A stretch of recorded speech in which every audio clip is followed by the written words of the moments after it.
Hey, what's going on, y'all? It's Mr. Stillwaters. Want to talk to you a little bit about the poetry.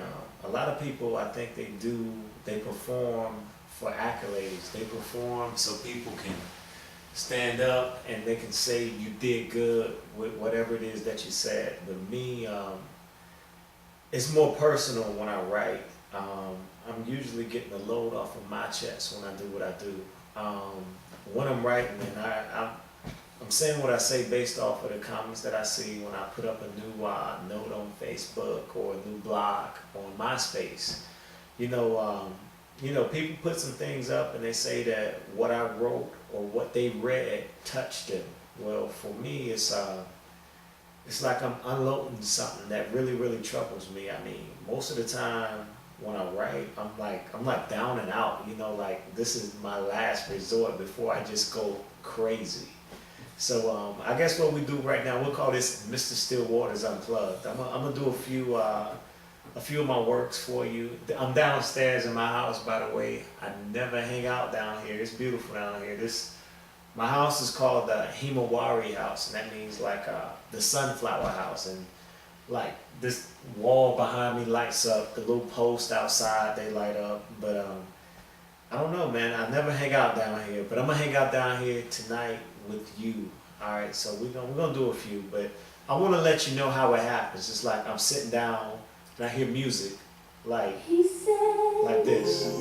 This is to me poetry, and I hear stuff like this, and I start typing. I don't write nothing. I type, and I hear the music, and I'm ready to go.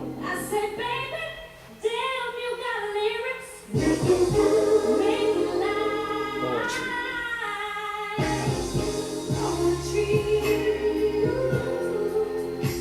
And that's all it takes. And then I get into my stuff like, still no joy I find as I sit and search my mind. So I run and tell it to my lines, and then I give it to the world in rhymes. My pain, my grief I hold as I stand and stare so bold.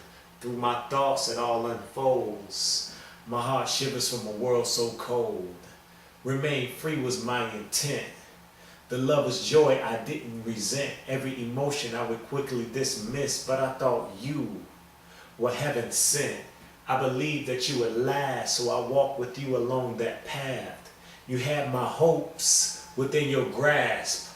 Why leave them shattered like the glass? Well, it seems like you've lost and I've learned. My trust you never earned. Why sit and be concerned? I'll let it go. Let it burn. So again, I walk that road trying to forget about the days of old. But every time I face my woes, it's like purification for my soul.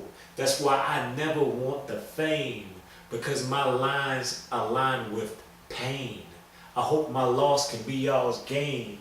I didn't mean to damp you with my rain. I didn't want to kill your smooth vibe. I just wanted to take you for a ride. You see, the things that we try to hide are the things that hurt inside. But if you let it go, then you can rise, remain humble and meek until you find what it is you seek. Sometimes the road gets steep, but don't let it make you weak, because the most beautiful rose you see rolls out of the concrete. I wrote that when it was a rainy night, and I was in the car with my significant other of the time, and we were arguing in the car. And I mean, it was like, I'm not the one to really want to raise my voice or take it to that next level. So I got out of my car that I paid for, insurance, all of that, and I walked in the rain about a mile just to avoid what was going on. And when I got up into where I lived at the time, I picked up my pen and I wrote that. That's how I rose out of the concrete. And that's how things go with me and for me when I write. You know what I'm saying? So I just want you to understand that this stuff is real life when I do what I do. And we're going to keep it going. We're going to do some more for you.